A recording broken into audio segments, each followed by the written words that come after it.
investigación que yo hago. Como ya dijo Melissa, trabajo en el CIBNOR y aquí les voy a presentar qué es este centro. El CIBNOR es un centro de investigaciones que está ubicado en México, específicamente en la ciudad de La Paz. Es una ciudad pequeña que está en la costa, justo en las playas del Golfo de California.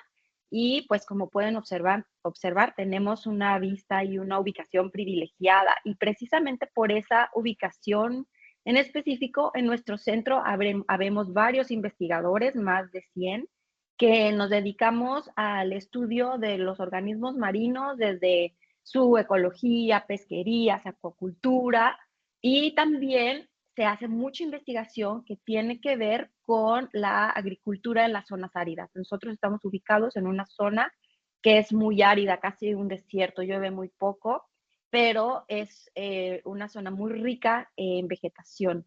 Entonces, la investigación que se realiza en este centro es muy multidisciplinaria. Les presento aquí a mi equipo de trabajo. En el laboratorio de bioquímica trabajamos 4 investigadores y hay postdocs y estudiantes que, bueno, van rotando, ¿no? De hecho, esta foto es un poco viejita, es del año pasado, y algunas de las personas que están aquí son estudiantes que ya se graduaron y ya no están ahorita, están trabajando en otros lugares. Pero bueno, vamos al tema por el que estamos aquí para platicar. El título de la plática dice las enzimas marinas, pues, o enzimas de crustáceos, pero ¿qué es?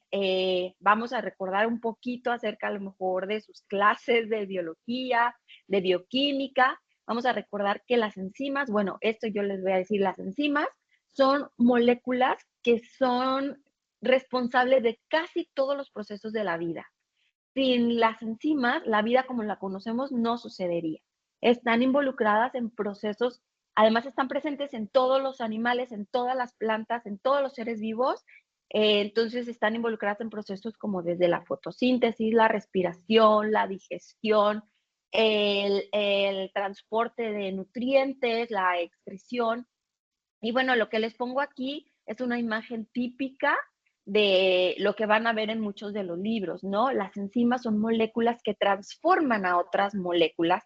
Se les conoce como catalizadores porque hacen esta reacción de transformación de una manera tan eficiente que además una sola molécula de enzimas puede transformar a muchas moléculas de lo que se le llama su sustrato. En este caso, lo que estamos viendo, pues es un ejemplo muy simplificado de cómo esta molécula que vemos aquí, que sería la enzima, tiene la capacidad de interactuar con su sustrato y convertirlo en otras moléculas. Esto es a rasgos, en grandes rasgos. Hay muchísimas clases de enzimas, como les digo, están involucradas en muchos procesos, entonces también hay diversos tipos de enzimas, unas en las que nosotros nos vamos a enfocar son aquellas enzimas específicas que se encuentran en el sistema digestivo y de manera más específica en el sistema digestivo de organismos marinos y todavía más de crustáceos. Vamos a recordar que para que los seres vivos obtengamos los nutrientes y la energía que requerimos para sobrevivir, necesitamos del alimento, pero normalmente este alimento va a venir en moléculas que son relativamente complejas y que nuestro organismo no puede aprovechar de manera directa. Necesitamos a las enzimas para poder transformar esta molécula muy compleja. Por ejemplo, aquí vemos también simplificado, una molécula de carbohidratos o de proteínas o de lípidos que a través de una serie de reacciones enzimáticas va a poder ser transformada en sus partes más pequeñas para que los seres vivos podamos aprovecharlos y obtener esos nutrientes y obtener esa energía. ¿Ok? Entonces, casi todas estas enzimas, o la mayoría de estas enzimas, pertenecen a un grupo que se le conoce como hidrolasas.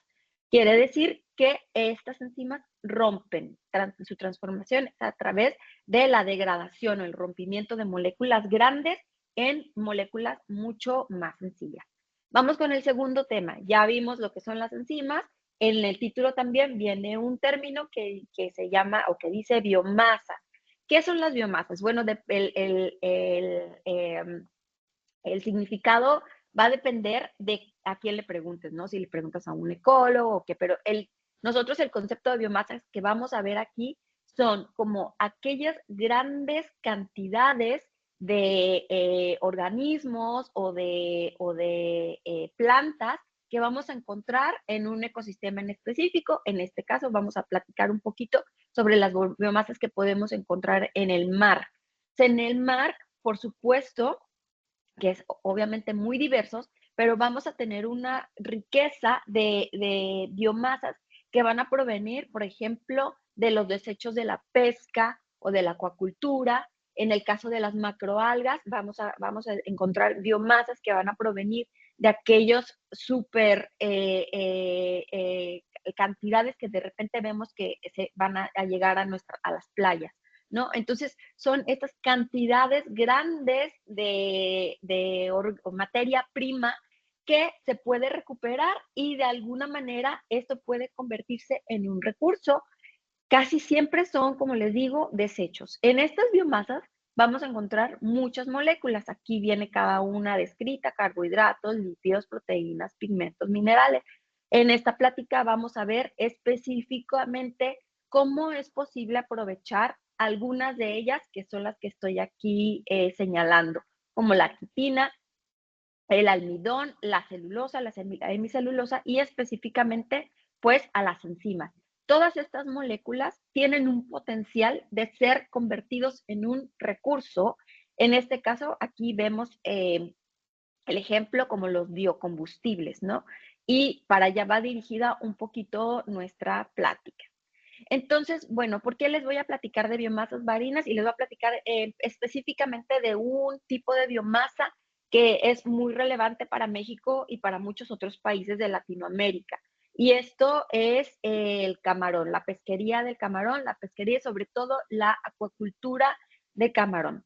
Porque de acuerdo a los reportes de la FAO, en el 2022 se produjeron 5.812.000 toneladas de este recurso, específicamente de esta especie de camarón que es el Litopeneus banamei, ¿no? Y se producen unas cuantas también a través de la captura directa en el mar. Pero bueno, es muy interesante que cuando nosotros, que un camarón cuando es ya sea cultivado o capturado, solamente cerca del 50% es el que se consume directamente, el que se usa directamente para el consumo humano, el que vemos en nuestros deliciosos platillos, ¿no? Y esto corresponde pues a lo que se le conoce comúnmente como la colita del camarón, lo que contiene el músculo. El resto casi siempre es desechado, pero es muy interesante que esto que es desechado contiene moléculas que son de alto valor. Por ejemplo, podemos encontrar que tenemos una muy buena parte del exoesqueleto que es quitina, o sea, imagínense, el 10% de esta producción puede ser obtenida y extraída nuestra quitina. Cerca del 38% es la cabeza, que casi siempre es convertida en harinas, pero tiene muchísimo, potencial alternativo que es lo que es un poco como va dirigida a nuestra investigación, ¿no? En la cabeza, que representa cerca del 38% del peso total del organismo, encontramos el órgano digestivo y el órgano en general más importante de los crustáceos, que es el hepatopáncreas. El hepatopáncreas que vemos aquí es que forma parte, hace muchísimas funciones, pero sobre todo ahí se sintetizan y se secretan las enzimas digestivas. Y nosotros en nuestro grupo nos hemos dedicado por mucho tiempo al estudio de las enzimas que se encuentran en el hepatopáncreas y que van a colaborar para la digestión del alimento en los camarones, ¿no? Específicamente conocemos, pues aquí les estoy poniendo de manera muy sintetizada el trabajo que hemos hecho ya por más de 10 años en nuestro grupo acerca de las enzimas digestivas de camarón. Utilizamos esta especie como modelo de estudio y nos referimos casi siempre a ella, pero nosotros hemos estudiado enzimas digestivas de muchas especies de crustáceos, incluso de peces, de moluscos, ¿no? Em, entonces, en nuestros estudios nosotros hemos podido definir específicamente qué tipo de enzimas podemos encontrar ahí, cómo están involucradas en el desarrollo larvario del camarón, cómo estas pueden cambiar si modificamos la dieta, ¿no? Cómo podemos también intentar hacer silenciamiento. Ay, perdón, se sigue, algo le piqué y no sé si se sigue viendo, ¿sí, verdad? Silenciamiento génico, edición genética, conocemos también a través de técnicas de proteómica cómo es su distribución y pues finalmente, y de lo que va nuestra plática, pues es utilizar estas enzimas para tratar de valorizar el desecho. Pero primero, pues si queremos valorizar el desecho, tenemos que describir específicamente de qué son capaces estas enzimas. Entonces, esta es una tabla, no quiero que no es la idea, no es que se fijen y que vean los numeritos, solo les quiero presentar cómo nosotros hemos estudiado y caracterizado de manera muy específica diferentes tipos de enzimas en varias especies de crustáceos, ¿no? Entonces aquí les puse en colorcitos estas enzimas que conocemos como proteasas, que son aquellas que actúan sobre proteínas. Las amilasas, que actúan sobre un tipo específico de carbohidratos. Las celulasas, que son todas estas que están en verde, que, por supuesto, actúan sobre la celulosa, y las quitinasas, que actúan sobre la quitina. Entonces voy a ir explicando más o menos lo que hemos hecho para caracterizar e identificar y también valorizar cada una de estas enzimas, eh, utilizando ya sea las enzimas del camarón o de otras especies de crustáceos. Entonces voy a regresar a esta diapositiva de manera eventual, ¿vale? Entonces, bueno, ¿por qué las enzimas digestivas de crustáceos? ¿Cuáles son sus aplicaciones? Bueno, nosotros partimos de la idea de que tenemos el recurso que son realmente, ahorita es un desecho, pero se puede convertir en un recurso. Son las cabezas de camarón que normalmente se desechan. Nosotros sabemos que ahí existen enzimas, porque recuerden que ahí está el sistema digestivo, ¿no? Entonces, a partir de esto se puede hacer un extracto crudo, una extracción relativamente simple de las enzimas que están ahí presentes, y sabemos que existen este tipo de enzimas que hidrolizan carbohidratos o que rompen carbohidratos, y sus potenciales aplicaciones, una de sus aplicaciones más importantes es la generación de biocombustibles, ¿vale? Las quitinasas, obviamente, son para también la valorización la misma quitina y quitosano, que puede ser extraído del mismo recurso, ¿no? De los exoesqueletos. Y finalmente, las proteinasas, que pueden ser aplicadas en muchísimas industrias, desde las industrias del alimento, se utilizan para clarificar bebidas alcohólicas o otras bebidas, jugos, se utilizan para madurar quesos, se utilizan también como aliados en los detergentes. En muchos detergentes podemos encontrar proteinasas porque ayudan a remover las manchas, y hay algunas aplicaciones ya muy específicas, como por ejemplo este que vemos aquí es una herida, porque hay muchas proteinasas que se utilizan para mejorar la cicatrización de algunas heridas. Para que estas enzimas puedan ser utilizadas, pues invariablemente casi tienen que pasar por un proceso que se le conoce como biorefinería. Es decir, es el procesamiento de las biomasas para su uso como materia prima renovable. Esto es muy importante para la generación sustentable o sostenible de diferentes productos, ya sea productos químicos o materiales en específico, y biocombustibles, que es como lo que en general se conoce como el proceso de biorefinería. Pero a través de ese proceso se permite aprovechar todos los componentes de las biomasas. Entonces, no solamente basta con decir, ok, en este extracto crudo de camarón podemos encontrar estas enzimas, sino también decir cómo estas enzimas potencialmente pueden entrar en un proceso de biorefinería. Y entonces les voy a presentar 3 casos de estudio o 3 investigaciones que hemos hecho en esta dirección, ¿no? Vamos con el primer caso de estudio, les decía que vamos a regresar a esto.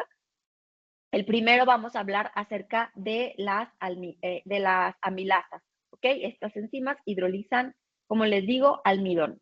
La primer prueba de concepto que hicimos, pues, es utilizar a las amilasas de almidón para la conversión de desechos de la industria del aceite de ricino. Les explico. Aquí en México y también en muchos lugares de Latinoamérica, el aceite de ricino es una industria bastante grande, muy bien establecida. El aceite de ricino es obtenida a partir de unas semillas que se les conoce también como semillas de ricino o de castor en inglés. Estas semillas son molidas y se extrae un aceite. Este aceite no es para consumo humano directo, normalmente es utilizado para la generación de biodiesel a través, pues, de un proceso bioquímico, un proceso químico que se llama transesterificación. La industria del biodiesel a partir de las semillas del aceite de ricino, pues bueno, por cada kilo de planta se producen aproximadamente 155 gramos de biodiesel, pero, muy importante, por cada kilo de planta se produce un desecho, que es este producto en las semillas que son molidas, se genera como una pastita entre pasta y harina, que en español aquí en México la conocemos como torta de higuerilla, pues se produce una muy buena cantidad de esta pastita que generalmente es desechada, no es utilizada directamente, a pesar de que en esta pastita podemos encontrar que es rica en proteínas y también es rica en carbohidratos, en polisacáridos complejos, específicamente almidón. Entonces, este almidón tiene un gran potencial de ser convertido en biodiesel, porque el almidón está compuesto de moléculas de glucosa, que la glucosa es utilizada por microorganismos especiales que la fermentan y la pueden convertir en alcohol. Entonces, esto de hecho es una industria que está empezando a establecerse en México por este potencial en específico, pero siempre están en busca de enzimas que lo hagan de manera eficiente, ¿no? Que eficienticen este proceso. Eh, como les decía, ya está muy establecido, hay muchas enzimas que se usan para esto, pero nosotros quisimos, pues bueno, probar si las enzimas de camarón pueden hidrolizar a los carbohidratos que encontramos en la torta de higuerilla para tratar de también promover esta posible aplicación, pues sobre todo en esta región. Y bueno, esto es lo que encontramos. Aquí les presento una tabla, les explico muy rápidamente. En el eje de las Y vamos a ver el porcentaje de sacarificación, lo que quiere decir qué tanto de las moléculas muy complejas que vamos a encontrar en la torta de higuerilla están siendo convertidas en moléculas más simples, es decir, en la glucosa, que tienen el potencial después de ser convertidas en alcohol. ¿Ok? Entonces aquí lo que vemos, nosotros probamos un extracto directo de la cabeza, es decir, las cabezas del camarón las agarramos, las aplastamos y ese juguito lo utilizamos lo mezclamos con la torta de higuerilla y lo utilizamos para ver qué tan eficiente era su hidrólisis o su degradación. También utilizamos enzimas que obteníamos de una manera un poco más fina, delicada, a través del hepatopáncreas. Obviamente utilizamos enzimas comerciales porque, como les decía, ya es una industria que está establecida para comparar cómo se comportan las enzimas de camarón con respecto a unas comerciales. Y entonces, bueno, aquí vemos que después de más o menos una hora y media, podemos obtener entre 1.5 y 2 gramos por cada litro de este extracto, ¿no?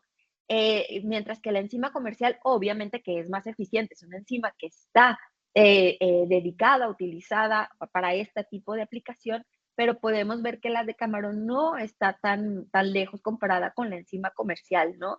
Entonces, lo que nosotros ahora, el siguiente paso es ver cómo podemos eficientar estos procesos, ya sea modificando las temperaturas o modificando los pHs o las cantidades para tratar de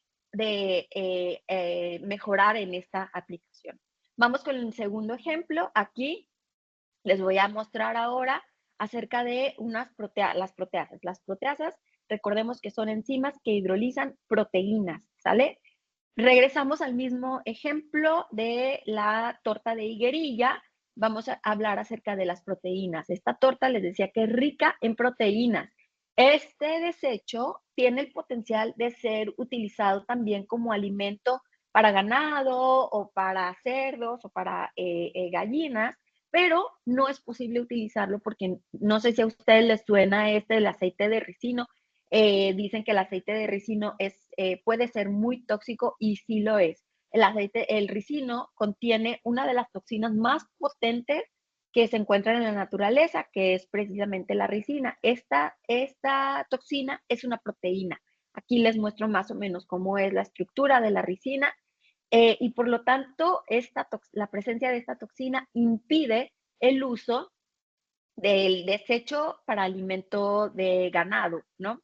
Pero lo que nosotros hicimos, pues bueno, ver las proteasas que están en el sistema digestivo de camarón y cómo es su efectividad para hidrolizar a la ricina y por lo tanto remover la toxicidad de la, de la torta de higuerilla, ¿no? Y como vemos aquí, pues sí, este es el control, este es un extracto de la torta de higuerilla, lo que vemos aquí es una separación de las proteínas que están presentes y cada una de estas bandas representa una proteína.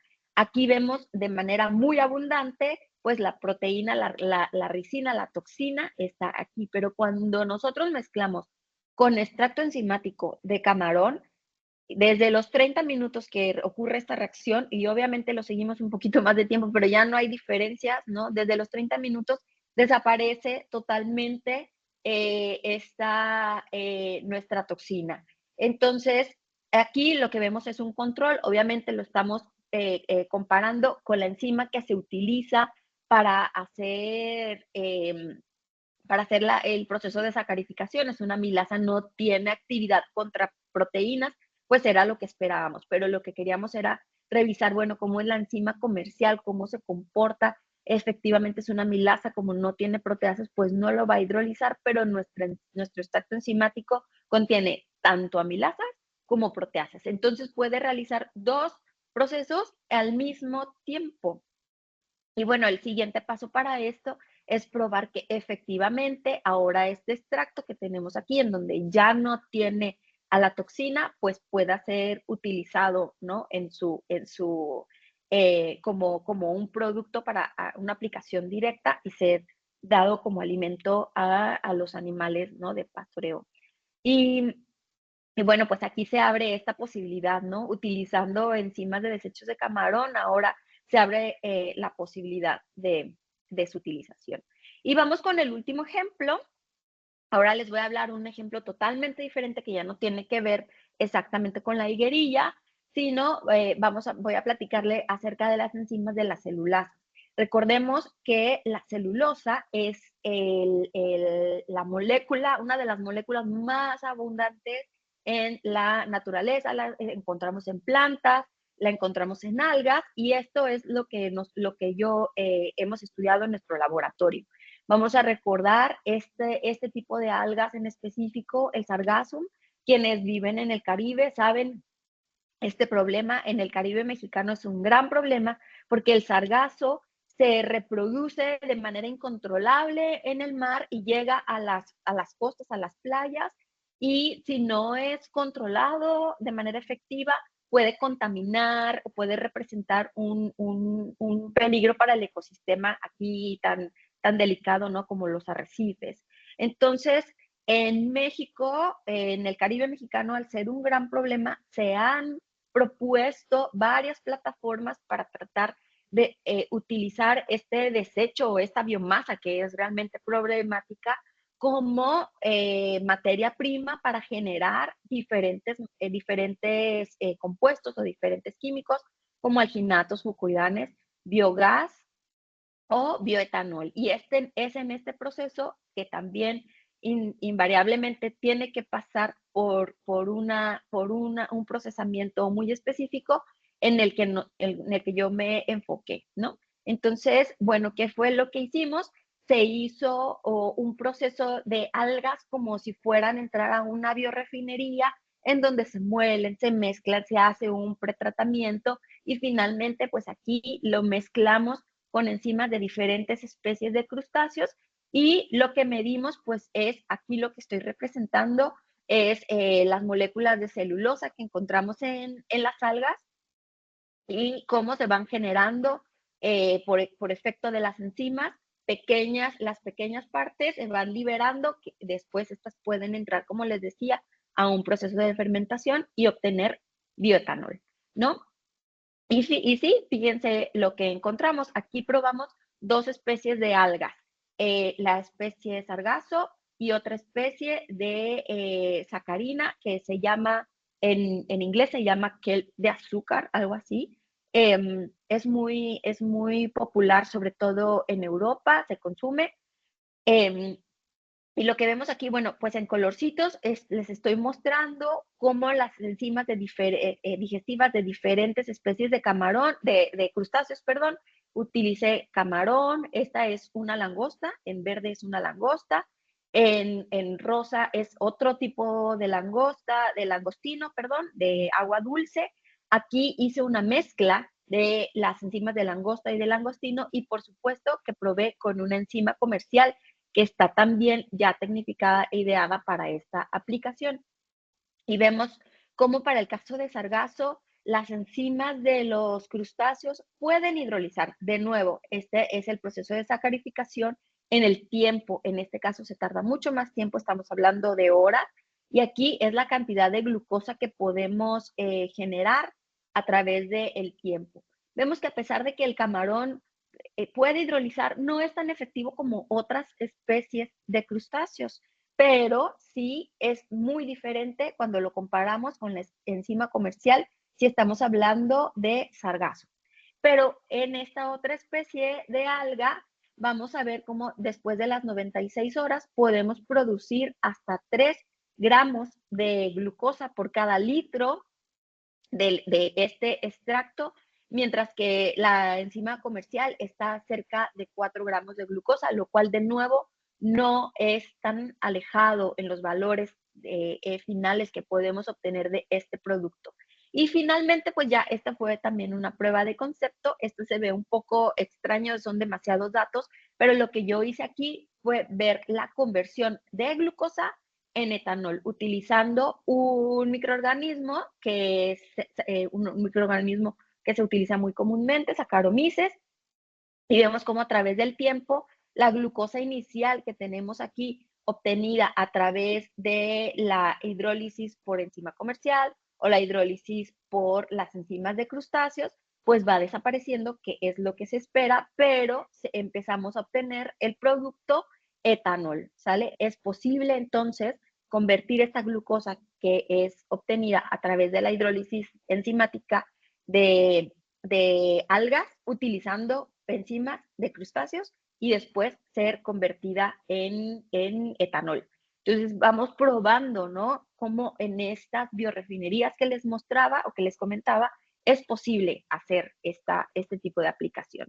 En conclusión, pues bueno, sabemos entonces ahora que las enzimas digestivas de crustáceos pueden hidrolizar proteínas y carbohidratos encontradas en biomasas marinas y también en biomasas terrestres. Y su uso puede contribuir a la conversión y aprovechamiento sustentable de dichas biomasas. Sobre todo, pues bueno, es importante recalcar que en estos ensayos, en estas pruebas de concepto que les menciono, se utilizaron enzimas que son obtenidas de manera cruda, o sea, no hay un proceso de refinamiento para la obtención de la enzima como normalmente se tratan las enzimas comerciales, o sea, es de manera cruda, muy fácil, a través del desecho de camarón se obtienen las enzimas y se aplican. Pero pues obviamente estos son los primeros pasos.